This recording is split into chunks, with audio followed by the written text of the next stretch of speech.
আসসালামু আলাইকুম। এটা হচ্ছে ইন্ডিয়ান মিনাকারি কাতান শাড়ি। দেখেন কতটা সুন্দর কালার এবং ডিজাইনটা কতটা সুন্দর। কালারটা হচ্ছে পেস্ট কালার এবং অ্যান্টিক জরি সুতার মিনাকারি করা। এখানে সরি পার্পল জরি সুতার মিনাকারি করা। এখানে হচ্ছে অ্যান্টিক জরি সুতার মিনাকারি করা। আঁচলের সাথে টার্সেলও থাকছে, পুরাটা আঁচল জুড়ে মিনাকারি করা। আমি শাড়িটা খুলে দেখাই, বুঝতে আরো বেশি সুবিধা হবে। কালারটা দেখেন কতটা সুন্দর, আর লাইট ওয়েটেড শাড়ি, খুবই সুন্দর কালার, আর ডিজাইনটাও খুবই সুন্দর। আর প্রাইসটাও একদম রিজনেবল প্রাইস থাকবে, মাত্র 2500 টাকা। আমি পুরাটা শাড়ি খুলে দেখিয়ে দিচ্ছি, বুঝতে আরো বেশি সুবিধা হবে।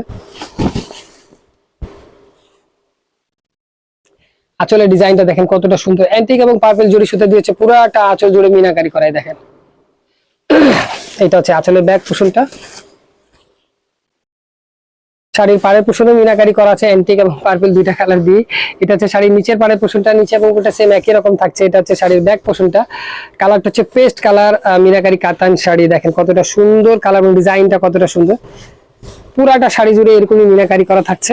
ব্লাউজ পিসেও বেল্টে মিনাকারি করা আছে, প্লাস হচ্ছে পুরাটা ব্লাউজ পিসে হচ্ছে কাজ করা থাকছে। এই দেখেন অ্যান্টিক এবং পার্পল দুইটা কালার দিয়ে জরি সুতা দিয়ে মিনাকারি করা। এই পর্যন্ত হচ্ছে কাজ করা, তারপর সামান্য একটু গ্যাপ। আর এটা হচ্ছে ব্লাউজ পিসটা, পুরাটা ব্লাউজ পিস জুড়েই হচ্ছে মিনাকারি করা থাকছে। এটা হচ্ছে ব্লাউজ পিসটা, আর কাজও করা আছে। যদি পেস্ট কালার মিনাকারি কাতান শাড়ি আপনাদের কারো পছন্দ হয়ে থাকে তাহলে আমাদেরকে ইনবক্স করতে পারেন। প্রাইস